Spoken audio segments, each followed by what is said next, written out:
Funding for This Is Nashville comes from you, our listeners, and Music City Prep Clinic, Nashville-based provider for PrEP and offering comprehensive sexual health services in an environment designed to be safe, professional, and shame-free. Learn more at musiccityprep.org. I'm Khalil Ekalona, and this is Nashville.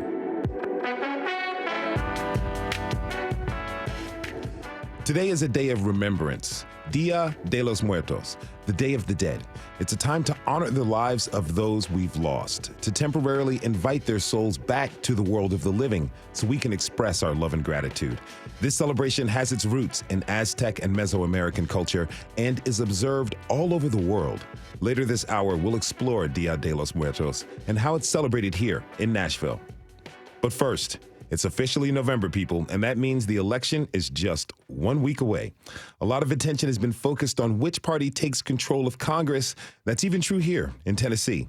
Fewer people have given much thought to the state legislature, though. And while it's not much of a chance Republicans will lose their supermajority, many voters will probably see some unfamiliar names on the ballots. Here to bring us up to date with what's happening in the state and Senate House races are WPLN editors Julia Ritchey and Chaz Sisk. Thanks so much for being here, you guys. Thanks for having us. Hi, Khalil. It's awesome. Okay, so let's start with you, Julia. You say, one of the more interesting races in Tennessee this year is just north of Nashville and Montgomery County. That's where Democrat Jason Hodges has been a state rep.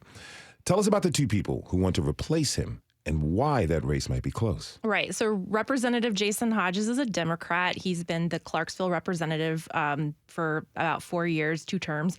And he won easily with 10 percentage points in the last election. But that was before Republicans redrew all the lines earlier this year. So he decided he wouldn't run again. And in his place, that leaves Democrat Ronnie Glenn, a Black retired Army veteran and business owner, and then Republican Tommy Vallejos, who's a Latino retired Army veteran and a pastor and a former Montgomery County commissioner. So far, Glenn is the Democrat. He's outraised Vallejos by about 20 grand, but they're pretty evenly matched headed into the final stretch here. And I think, the folks I spoke to say this is really the only race that is a true toss-up, and we don't have any polling right now to indicate which way it may go. It sounds exciting. All right, Chaz, you've been taking a look at the open seat south of Nashville in Williamson County. That's House District 63, which has been held by former House Speaker Glenn Cassida. You think Republicans are going to hold on to that? Yeah, I do think that's more likely than not that the Republicans are going to hold on to that seat. It's an interesting seat because this is one that Democrats have been targeting for many, many, many years, in part because of Glenn Cassida. And they really haven't yet shown that they can be competitive there yet. So Cassida's retirement, I would say, probably makes it an even safer seat for Republicans. He is leaving after a wave of scandals, some of which date back to 2019 when he was the House Speaker. And, in 2020, which was generally a good year for Democrats, Cassida won by nearly 30 percentage points. And that's despite the scandals that were around him. So I don't think that redistricting has really changed the contours much at all, certainly not enough to be in the favor of Democrats. The Republicans did nominate a relatively moderate candidate in businessman Jake McCalman. There was a firebrand, Lori Cardozo-Moore, who might have been a little bit easier for Democrats to run against. But with McCalman there, I think that it's probably more likely than not Republicans hold on to it. I will say the one X factor is Nolensville, which has added a lot of people over the last decade. You never really know how newcomers are going to vote, and that's becoming an increasingly important part of that district. But given how far out of reach this district has seemed to be for Democrats, I don't think that Keisha Davis, who is the Democratic nominee, it doesn't seem very likely that she's going to win that one. All right, so let's talk about the Senate a little. There's an open seat just outside of Memphis where another scandal-tinged Republican is leaving. That's Senate District 31 in Shelby County. Chaz, what's going on there? Yeah, that Republican is Brian Kelsey, who is one of the better-known and more ambitious Republicans in the state legislature over the last 2 decades. And he is leaving amid charges of campaign finance violations. Those stem from his failed run for Congress back about 6 years ago. And, this is a very, very close race the last time this seat came up 4 years ago. The Democrat very nearly flipped this seat, came within a few percentage points of beating Kelsey. But there has been some redistricting there that I think makes this a little bit safer for Republicans. They've added some of the more conservative eastern parts of Shelby County to the district. And the GOP candidate, his name is Brent Taylor. He's served in elected office before, so he's got a track record of winning elections and has a lot less baggage than Kelsey. So, the Democratic nominee, her name is Ruby Powell Dennis. She thinks it's still flippable, but we'll have to see. In every election season, there's something totally unexpected that happens. And this year, there's a candidate who has died while voting has been taking place. That's Barbara Cooper of Memphis. Julia, what's happening? What's going to happen there? Yeah, so Representative Cooper died at the age of 93 just a week or two ago, and ballots have already gone out with her name on it. She served in the legislature for 26 years and was Tennessee's oldest serving lawmaker, so she set some records there, but had been in declining health. So the way it works in Tennessee is if she ends up winning, there is an independent candidate on the ballot, and I'm blanking on the name, and I'm sorry about that, but if she still wins over the independent candidate on the ballot, they'll hold a special election, and then that will allow the voters in Shelby County to elect a new representative. And I think that could be interesting because Cooper is a more traditional Democrat, or was a more traditional Democrat, a champion of Black Tennesseans. So it'll be interesting to see if we get a more progressive Democrat out of that district, or if we see another kind of Cooper-esque politician take her place. Mm-hmm. Now, okay, let's do a quick lightning round. You guys cool? Yeah. Yes. Okay. Love it. All right, so tell us about the House District 59 race. That's Caleb Hemmer versus Michelle Foreman. Yes, this is in Antioch, which is in southern Davidson County. Republicans were hoping for a pickup here, but Hemmer right now has outraised Foreman almost 3-1. So it'll be a big task for them to pick that one up. All right, Senate District 19, Charlene Oliver versus Pime Hernandez. Chaz. Yeah, I mean, I would say that Charlene Oliver has the clear advantage here. She beat out two well-known Metro Council members in the primary, and actually the number of votes cast, it was 12-1 in favor of Democrats in the primary. Of course, that was a competitive race, so maybe some people were crossing over, but it's probably a pretty good indication Democrats are pretty strong there. And this has been a safely Democratic district for a long time. It basically stretches from North Nashville down into the Antioch area. Germantown has come out of it, but they've added some portions of southeastern Davidson County. Don't think that really changes the dynamics a whole lot. All right, we flipped the coin before we started, and Julio, you won, so you get to take the last question. Yes. After the election is over, what's the story you're going to be watching heading into the legislative session next year? Okay, two things, and this allows me to get on my soapbox as well. The first is that these maps that were redrawn by Republicans were challenged by voters in court earlier this year. The Tennessee Supreme Court intervened and allowed the maps to take effect this cycle, but that doesn't mean the challenges have gone away. It just means that it's going to take a little bit more time for courts to decide about the constitutionality about some of the changes that Republicans made to these districts. So I'll be looking to see if any of these lines get tweaked in the near future. The second thing is that there are more than 6,000 state lawmakers on the ballot across the country this year. Many of Republicans on the ballot are backing the big lie that Trump won the 2020 election, which is super concerning because, as you know, our state legislature certifies our presidential election and sends those electoral college voters to Congress. So I'll be seeing, I think I really do want to see like how many Republicans on the ballot in Tennessee back the big lie and what that could mean for everything from deciding voting rights to abortion rights, to guns, to education. Tommy Vallejos, the candidate we just talked about in Clarksville, is one of those that has cast doubt and given credence to some of these election conspiracy theories. So it's a really important time. Congress is deadlocked. State legislatures have more power. So it is time to get out and vote. That was WPLN editor Julia Ritchey and Chaz Sisk. Thanks to both of you for being here. You can find their reporting at WPLN.org. And while you're there, check out all of our election coverage, including our explanations of the 4 constitutional amendments on the ballot this year. And, tune in next Tuesday for election coverage throughout the day. It's special coverage from WPLN and NPR after the polls close. That starts at 7 p.m. on 90.3 WPLN News. We have to take a short break. When we come back, we'll learn about Dia de los Muertos, the symbols, traditions, and significance of celebrating the Day of the Dead. Do you celebrate Dia de los Muertos? Tweet us at This Is Nashville. We'll be right back.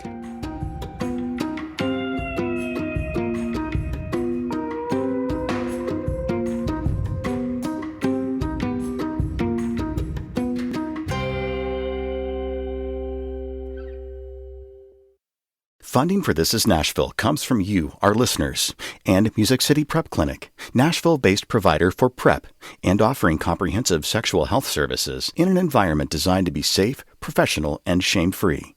Learn more at musiccityprep.org. I'm Khalil A. Colonna, and this is Nashville.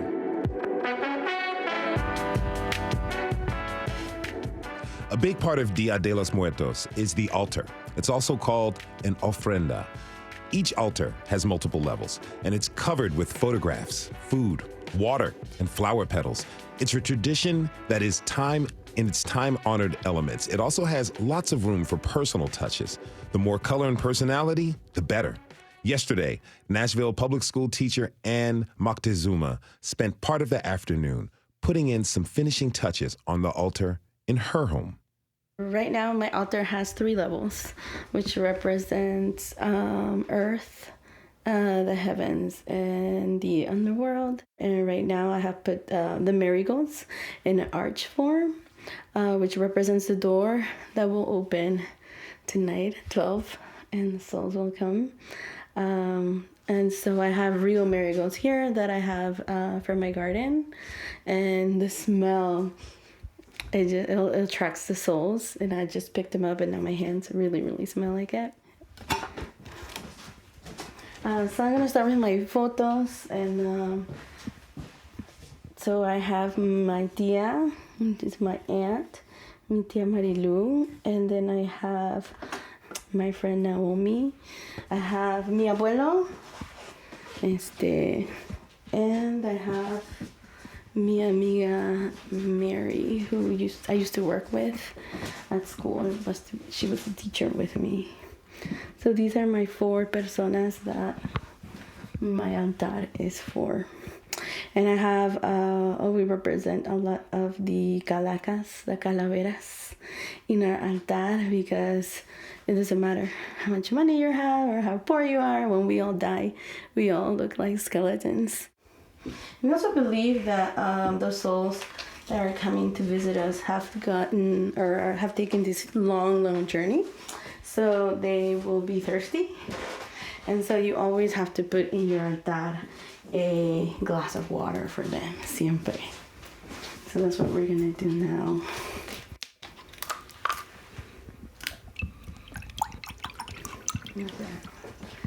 I also have some galletas, that Naomi loves to eat a lot of snacks when she lives with us. And I'm gonna have now some decorations to add to our altar, and we do use pumpkins. So I got some small pumpkins to add to our altar, to add that orange color. And then I have this bell que es that is part of La Familia, that's been passed down. So when I moved here, mi abuela actually gave it to me so I could have it and remember her. So I'm gonna put it in my altar to for my abuelo to know that I still have it and I'm still using it. See. To help us learn more about the altar and Dia de los Muertos traditions, I'd like to welcome my first guests. Jessica Marquez Munoz is the Manager of Advocacy and Communications at Conexión Americas. She is joined by Myra Yu, Executive Director at Casa de la Cultura Latinoamericana. Jessica, Myra, thank you both so much for being here. Welcome to This Is Nashville. Thank you so much for having us here. Thank you very much. It's a pleasure. Feliz Dia de los Muertos a ustedes. Muchas gracias. De nada, de nada. Okay, so we just heard some of the process of preparing an altar or ofrenda. Now, Jessica, what are some of the other elements that go into making an altar to honor the dead?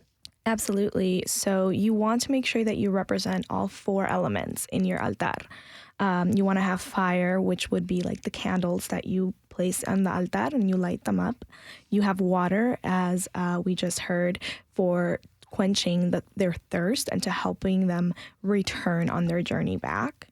And earth, which is the flowers, the pan de muerto, and air. So you have incense in it, and you can see the way that the incense burns, and you have the papel picado so that when it waves through, it's the coming of the souls, right? Okay. There is a long process. It starts from the 28th going forward. On the 28th, you light the very first candle, and that candle is placed to receive the souls that are animas solas, we call them, which are those who really don't have anyone to remember them by. And we also place a flower, a white flower, on the altar. Mm-hmm. So you designate the spot and you begin by doing that. That's the first day? Yes. Okay. What's day 2? Day 2 is on the 29th. You place a second candle and you light it.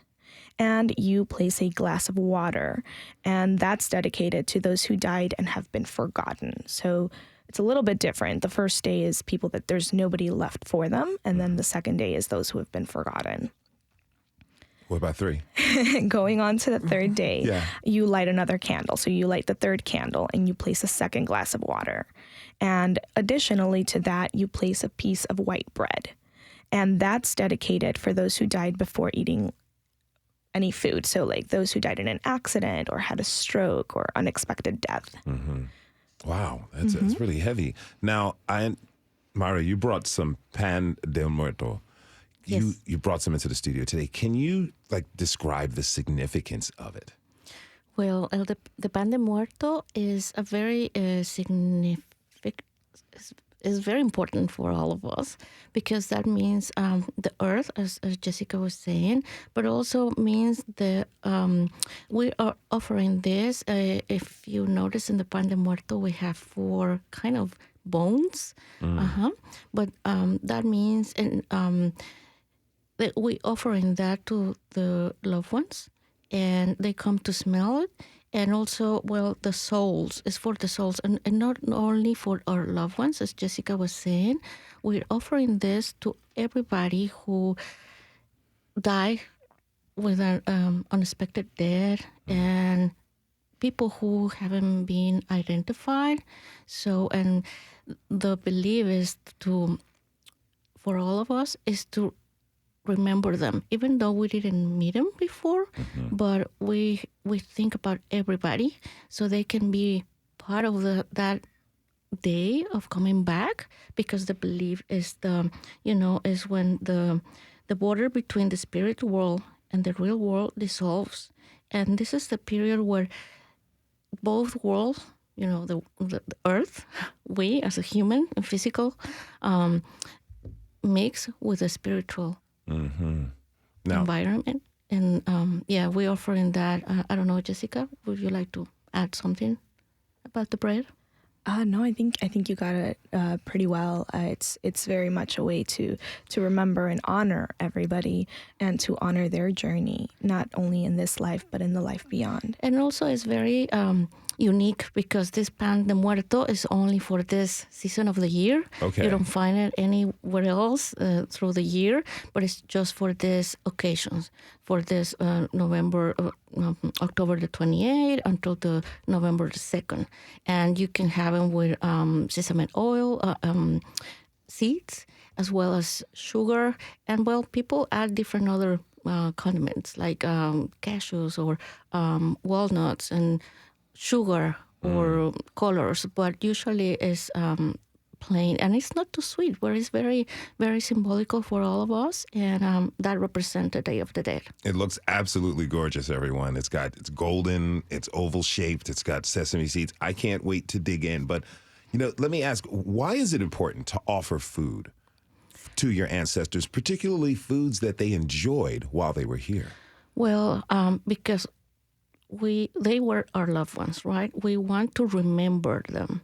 So in order for that, and for them to come back in a spirit way, we have the belief is that we have to place the things that they used to like. For instance, an example for my dad, he used to smoke, right? It was bad. But he used to smoke certain brand of cigarettes. So I placed that. He liked to eat Korean food. And, well, I placed something like rice and certain other interests there. And then for him, in order to come back, he's going to smell that food. And a lot of people have told me that after the food has been there, for this season or for this specific days, a lot of them eat that food when it's eatable. Yeah. But sometimes when they eat that food, the food doesn't taste. It doesn't have a taste. So the belief is that they came back in a spiritual way, and they just smell. Of course, when I say, "Oh, they come back," no, you won't see the bite on the bread or the rice or the empanadas. No, you're gonna feel that if you taste the food, it doesn't have any taste.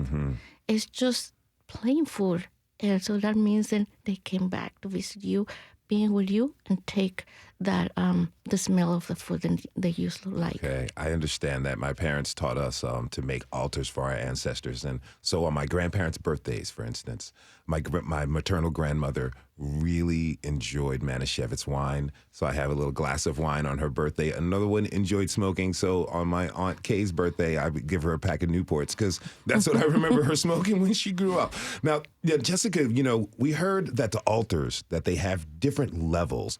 How many levels do altars typically have, and why is that significant? So there can be different levels. Usually you'll see levels of 3, 5, or 7 for the larger ones. And as we heard earlier, the 3 levels is the earth, the sky, or the heavens, and the afterlife. A lot of the other ones more so significant for either the amount of time it takes to travel through the underworld or the afterlife, or the different levels of the afterlife as well. Okay. Now, you went over some of the days of Dia de los Muertos. Which day is today? Today is All Saints' Day. Okay.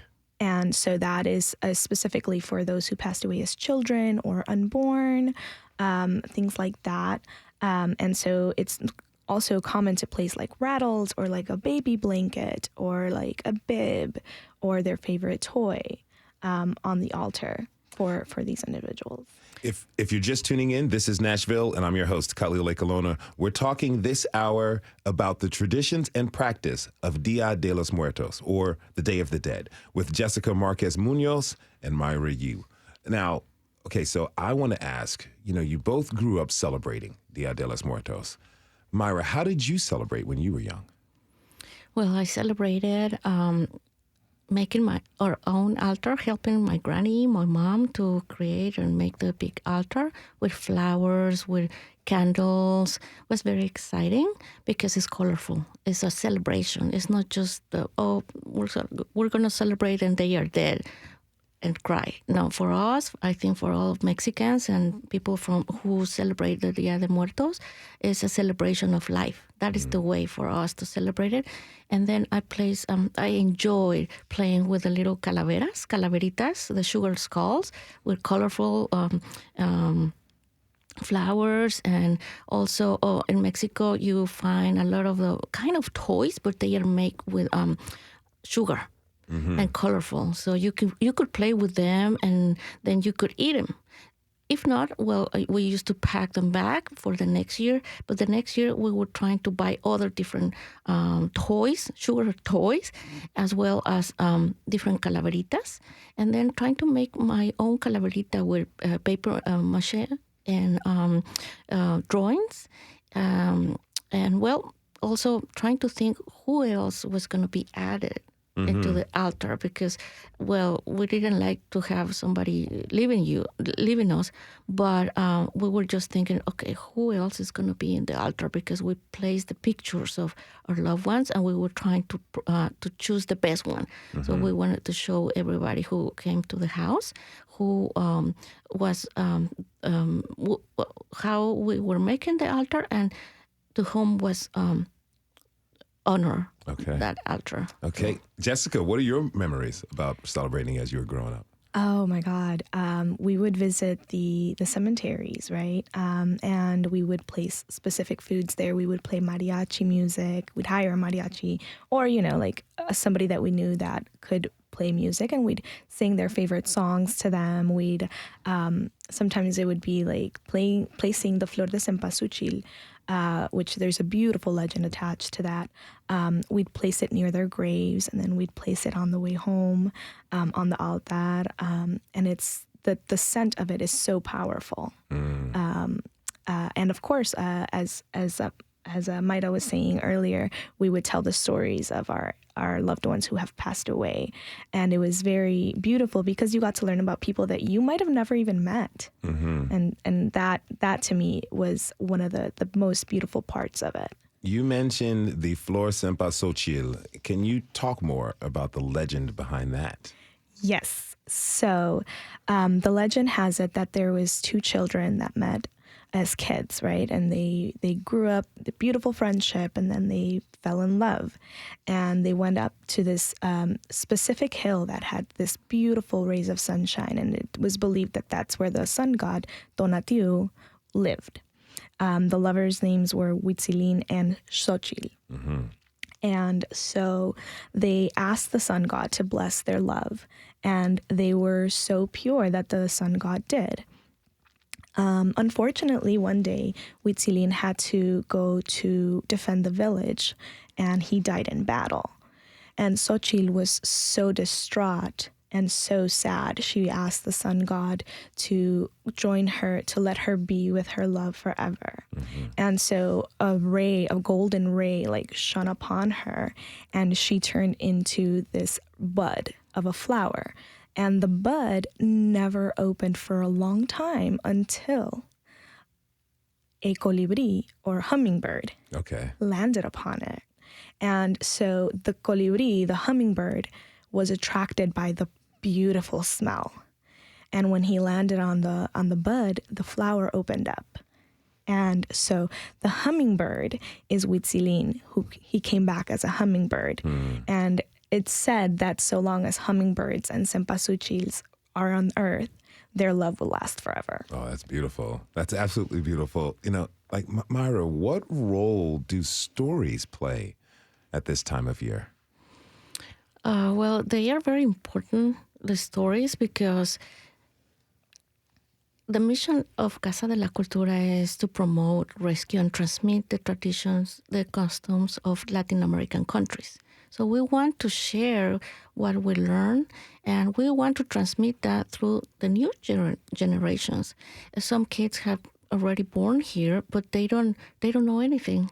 So we want to share and keep that tradition, remember them, reminding them where they are coming from, or their ancestors or parents, so they can continue growing. So it's important for us to share our experiences and these stories so other people can learn as well, not only our children among the Latino community, but it's for everybody.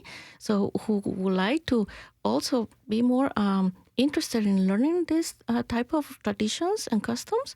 So this tradition can keep moving and keep growing and be always remembered.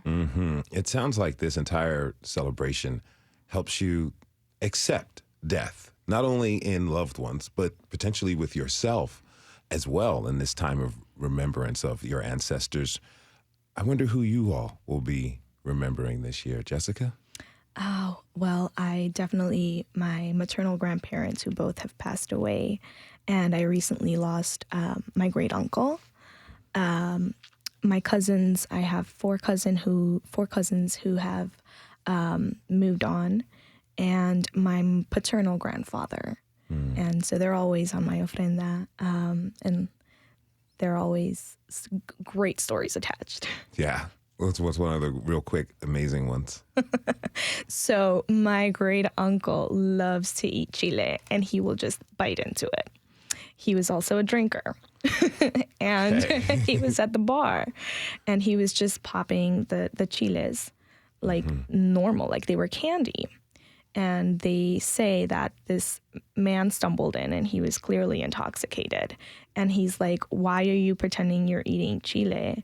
That must be candy." And my great uncle was like, no, this is really spicy. They're called chiles piquines. And the gentleman was like, "Give me one of those." And they said that the chile was so strong, he lost his entire drunkenness. Wow, it made him sober. It sobered him up, Wow. Absolutely. Wow. Okay. Yeah. So that's one of my favorite stories from my great uncle. Nice. Myra, who will you be remembering? Well, I'll be remembering my parents, my great-grandparents, and I'll be remembering all the people really who passed away because due to COVID. But specifically, I'll be remembered with a lot of love and celebration. My mom, she was here in 2020 because I had a surgical procedure, and she was telling me all the time, "Myra, you never tell me then you're going to have something going on in your life medically, but this time I'm going to go." She was 82 years old, 83, and she came. But the day of the surgery was the lockdown, and she was here 2 days before of that, and we were scared at the beginning, but then for me it was very significant to share with her not only 3 weeks, that was the plan for her to be here. She came and stayed with me for 3 months. So it was very emotional for me, and I enjoyed the time that I couldn't be with her all these years. And after that, she went back finally to Mexico. She was fine and everything, but and I was working from home. But on December 3rd, I received a call. Well, I knew she was kind of sick, and she passed away. So it was something different. It was different because it was COVID, and also I couldn't go to see her down there in Mexico, and it was hard. So this time I was able to understand other people who were in the same boat and couldn't go to their countries to say goodbye.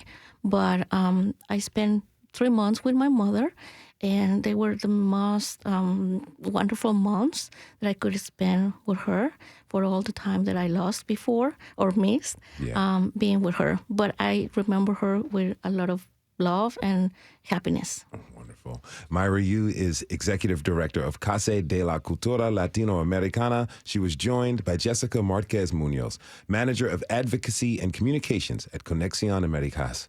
Thanks both to you. Thanks to both of you for being here. Really appreciate it. And Feliz Dia de los Muertos. Muchas gracias. Gracias. We have to take a short break. When we come back, we'll continue our conversation about Dia de los Muertos. Join in by tweeting us at This Is Nashville. We'll be right back.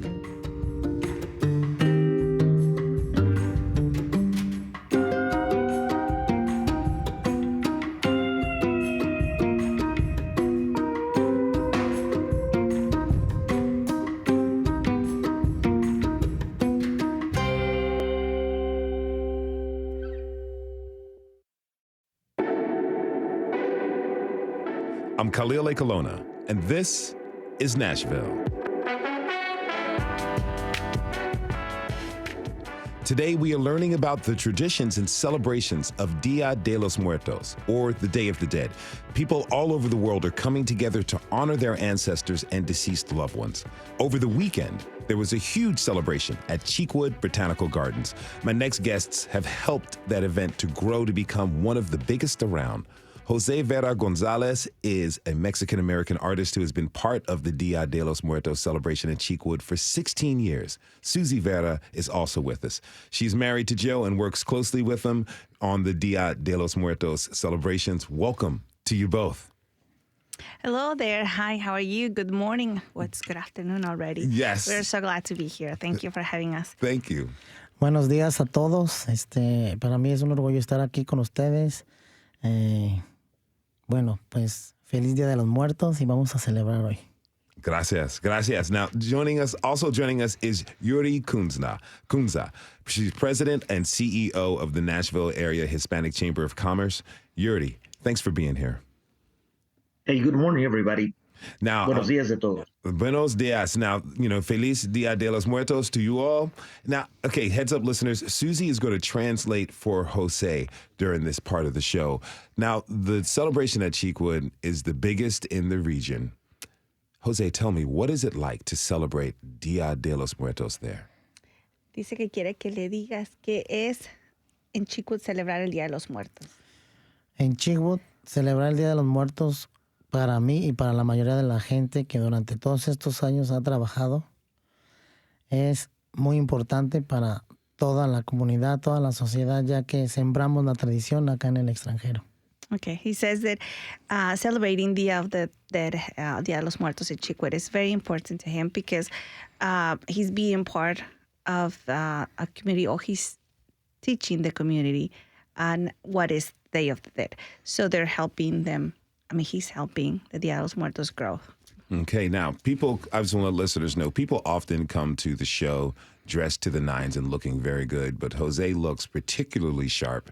Can you please describe that beautiful, beautiful jacket you're wearing? Dice que usualmente la gente que viene aquí vienen vestidos muy bien, pero que hoy tú te ves brillante. Que si puedes explicar un poquito de lo que tú te estás poniendo el día de hoy. Porto un saco muy importante para mí. Es un saco que hizo el gran diseñador y leyenda viva que es Manuel Cuevas. He says he's wearing a coat very important to him. This coat has a lot of meaning, and it was made by the great living legend, Manuel Cuevas. Mm-hmm. Sí, y trata sobre la festividad del Día de los Muertos, las artes mexicanas, la música y la fiesta. And as you can see, it tells a little bit about Day of the Dead, the arts, and the culture of Mexico, of the Mexican culture. Y fue un regalo que él me dio, mi padrino ahora actualmente, el día de mi cumpleaños hace 5 años. And this was a present that Manuel gave him about 5 years ago on his birthday, which now it's our godfather. When we got married, he was our godfather. Oh, that's beautiful. Mm-hmm. Now, I understand that you made a very large altar for this year's celebration. Can you tell me about that? Dice que él tiene entendido de que hiciste un altar muy grande este año, que quiere que le digas un poquito de eso. Sí, el altar de tapete que es con arroz. He says that the altar, the main thing, we want to state it out, that the carpet, there looks like a carpet, it's made with tinted rice. Okay. Es 20 pies de largo. And it's 20 feet long, around 20 feet long. Y de altura son como 12 pies. And I would say, so about height, about 12 feet. 12 by 20 feet, all made of rice. The carpet, it's made of rice, but then you got the levels, and then you got the design on the back. He did a mural. So the mural, he painted it on canvas, a big canvas. I will say the canvas is about 10 feet. Okay. Well, Suzy, what's the reaction like when you see people look at Jose's altar? How are they reacting? I see mainly the people when they go and they see it, they surprised. It's seeing his altars or his work of art. It's just shocking, and to think on how someone has that idea on his head. How does he come up with the colors, the flowers, or everything? But it's just on his head. So it is very, very, very interesting to look at his work. La técnica, esa fue creada por nosotros, por la maestra Arcelia y yo. Hace 16 años, que es pintar el arroz. No se hace con arroz. He says that the technique, he made up him and Maestra Arcelia. She's a teacher at USN University. So both of them, they came up with this idea. They were doing a couple of tries. Usually the carpet, it does with other materials, but not rice. So they invented the tinted rice 16 years ago. Okay. And it was a success, and now they just keep doing it. Now, Yuri, how long have you been going to the celebration at Cheekwood? Well, it's been many years now. I remember first being involved. I'm sure over a decade ago. I was part of one of the first advisory groups or committees for the Dia de los Muertos at Chickwood. What was it And, like? What was it like in those early days? Well, it was as good and as different for those who are not familiar with it.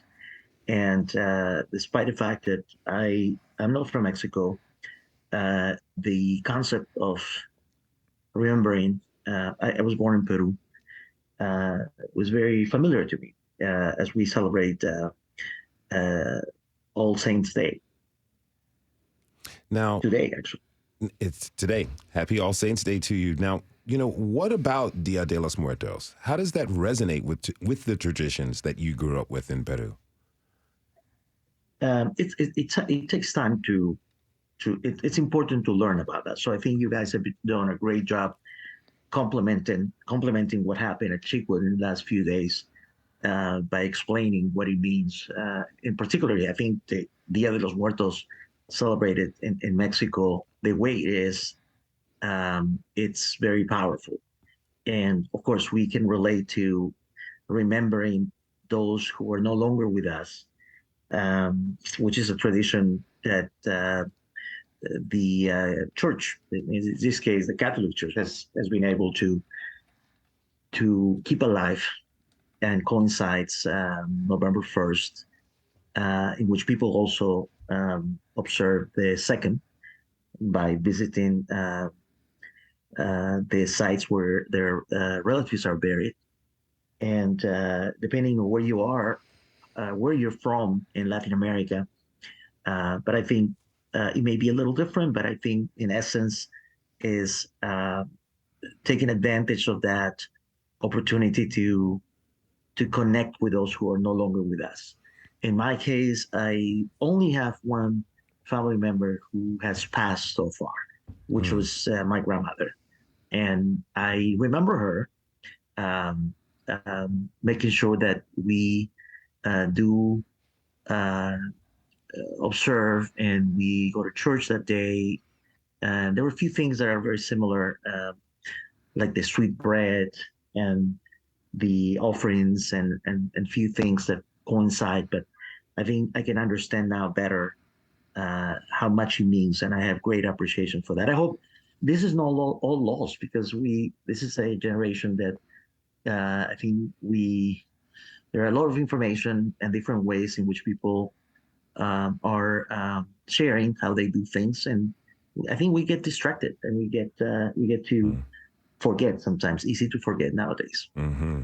If you're just tuning in, this is Nashville, and I'm your host, Khalil Colonna. We're talking this hour about celebrating Dia de los Muertos locally with Jose Vera Gonzalez, Suzy Vera, and Yuri Cunza. Now, Jose, you celebrated in Mexico.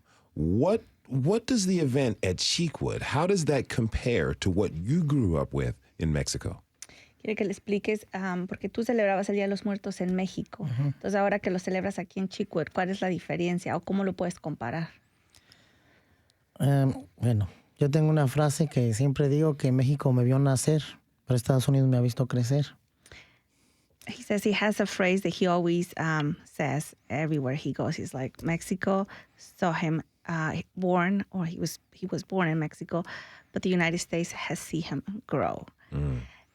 Entonces es similar, porque ha crecido la festividad acá, la hemos sembrado con mucho esfuerzo. La comparación que puedo hacer, pues sí es grande en cuestiones culturales, históricas. ¿Cuál sería la diferencia? En materiales auténticos, como la flor de cempasúchil, que es uno de los elementos más importantes de la celebración del Día de los Muertos. He says the difference, I guess it would be, it's very similar, the altar, but everything that they put on the altars here, it's a lot of it's not real. Especially the flor of cempasúchil, it's really hard to get here in the United States. Also, in Mexico, we put authentic food. like the preference of the food of our loved ones that have passed away, like tamales, mole, atole, everything. Candles. I mean, we light up the candles. A chick would, because of safety reasons, we're not able to put, we'll caught on fire if we do so many, because we put a lot of candles, lots and lots of candles. And here we're not able to do so. También, por ejemplo, se hacen muchos desfiles en diferentes pueblos mágicos de México. Es lo que falta aquí. Oh, and he also says there's a lot of parades.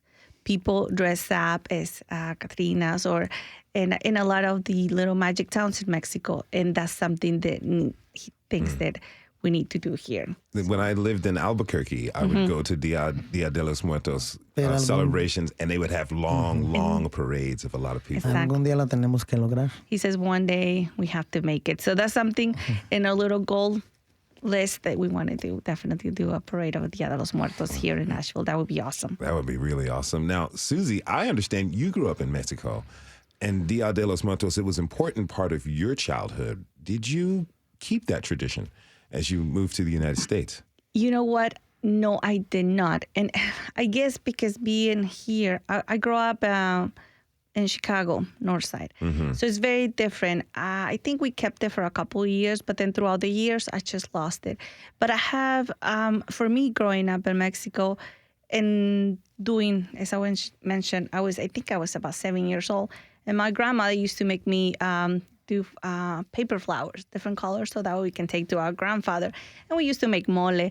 But see, I was raised out in the country, no electricity, no water. So everything was made by hand. We used to use a molcajete. We used to use a metate to make everything. So very, I would say, authentic Mexican. For me, it was just, normal. But now that I'm here in the United States and I'm coming back, now that he's teaching me, it's like everything is coming back. And that makes me feel so happy.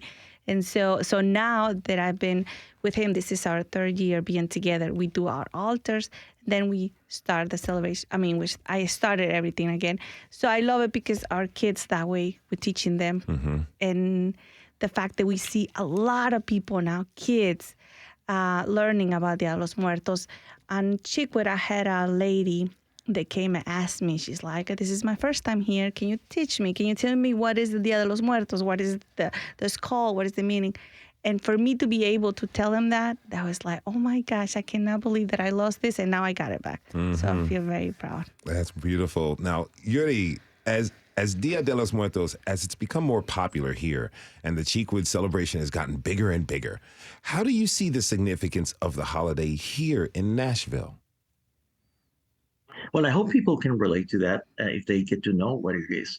That's why I think this program, I hope gets to be available to come back and listen to, because it can let us understand better what it means. Sometimes the format, perhaps as a festival in a way, where there's music, food vendors, all the type of vendors, some art and some altars, and there is not enough time really to understand what this whole thing means. And I consider that to be a great exercise in connecting or reconnecting to those who were very important in our lives. I think what we are now has to do a lot with the people that were around us.